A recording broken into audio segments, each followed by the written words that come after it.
Selamat siang, salam literasi. Adik-adik, hari ini kakak di sini akan menceritakan satu dongeng yang judulnya adalah Kalah dari si Cerdik. Dari si cerdik, siapa yang cerdik dan siapa yang kalah? Simak ceritanya. Pada suatu hari, ada sebuah kolam telaga yang cukup besar, yang airnya jernih dan kelihatannya menyegarkan, di mana hewan-hewan sangat senang tinggal di sekitarnya.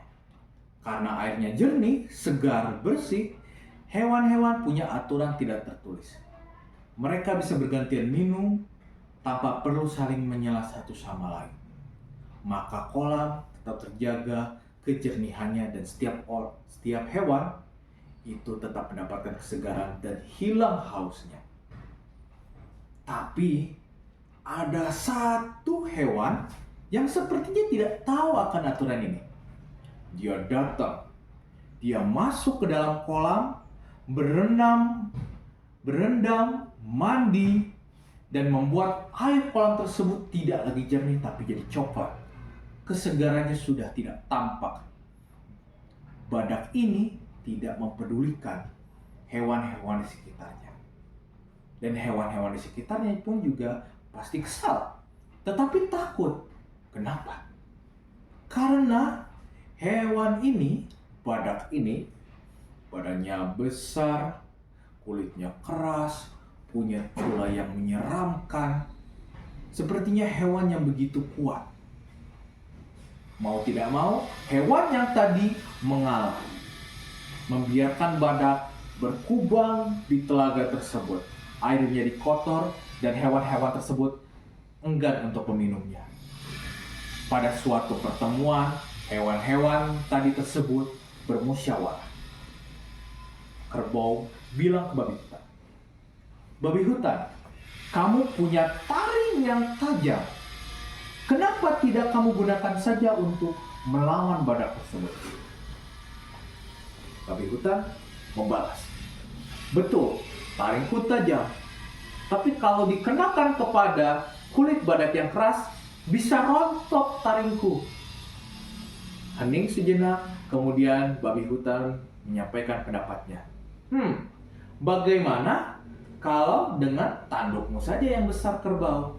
Tandukmu itu lebih besar dan mungkin lebih kuat daripada taringku. Kerbau membalas, betul juga, tetapi aku ragu. Takutnya tandukku pun juga bisa rontok. Apalagi kalau diadu dengan cula tersebut. Bisa-bisa yang ada tandukku yang nyangkut dan dihantam dengan kerasnya kulit dari si badak. Aku pun bisa kalah. Muncullah ular sanca ke dalam pertemuan para hewan tersebut. Dan sepertinya mengejek kedua hewan yang tadi berdebat. Hahaha, kalian ini badannya doang yang sangar, melawan badak saja tidak bisa. Sangar sama sangar harusnya bisa beradu. Babi hutan tersinggung. Ular sanca, begini saja deh, bagaimana kalau kamu dengan badan yang panjang tersebut melilitkan badanmu ke badan badak dan membuat dia tidak merasa nyaman di telaga tersebut. Ular sanca cuma bisa berkata, ya sih, betul. Badanku panjang, bisa melilit, tetapi tidak sekeras kulit badak. Keraguan terjadi di antara hewan-hewan tersebut. Semuanya ragu. Mereka punya kekuatan, tetapi takut kalau misalkan mereka kalah dari badak. Siapa di antara hewan-hewan ini yang bisa? Tiba-tiba pemikiran mereka menjadi sama. Ting! Kancil! Dia adalah si cerdik yang dimaksud. Kancil adalah hewan cerdik. Dia cerdas. Dia bisa mengatasi masalah meskipun badannya kecil. Mereka pun akhirnya terpikir untuk berbicara pada Kancil. Mereka bertemu dengan Kancil setelah musyawarah tersebut. Kerbau pun berkata, "Kancil, tolonglah kami. Telaga kami dikotori oleh badak yang kulitnya keras. Kau harus melihat telaganya sekarang. Begitu jorok, begitu coklat, tidak cocok airnya untuk diminum. Babi hutan pun mendukung. Ya, betul. Tolonglah kami, Kancil. Berikan kami ide, berikan kami solusi. Kancil pun menjawab mereka. Betul sekali. Aku mungkin bisa memikirkan suatu cara. Tetapi, apa balasannya bagiku? Kerbau pun terpikir.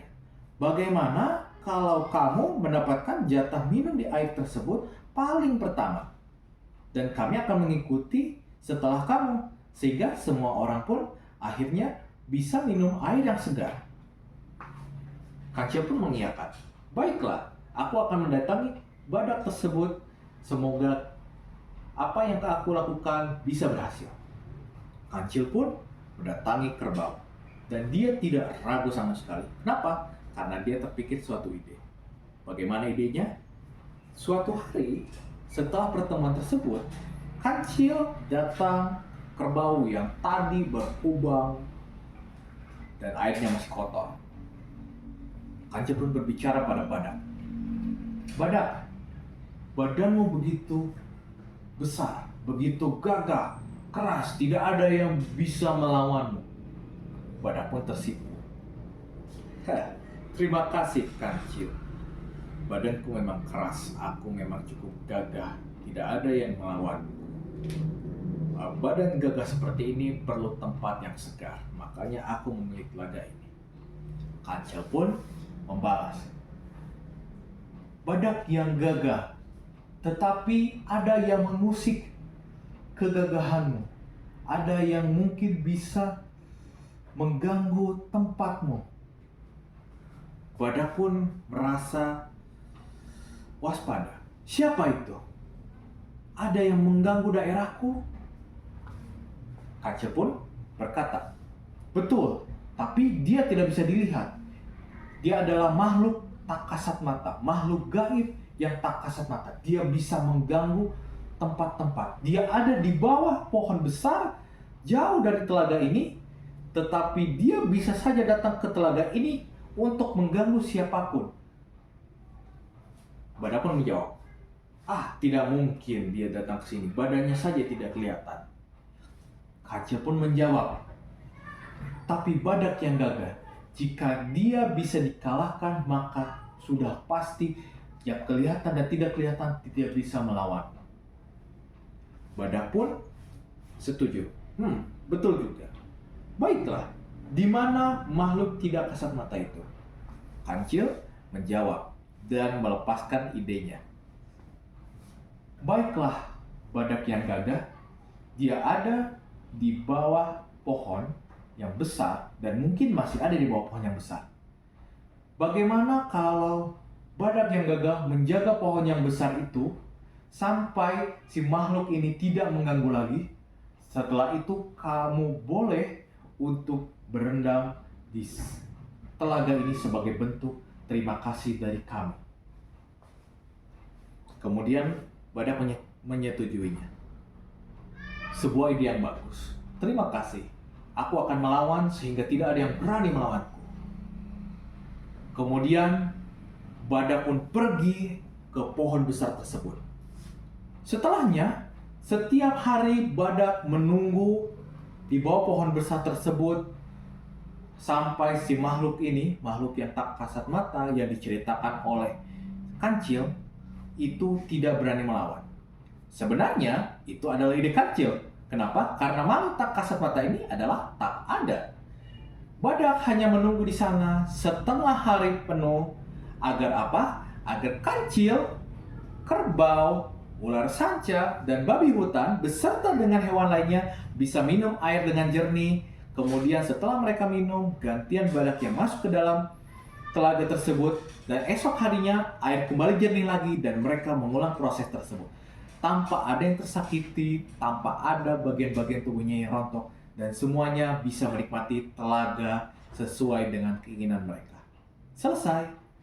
Begitulah ceritanya adik-adik. Semoga kalian bisa terhibur dengan cerita ini. Terima kasih dan salam literasi.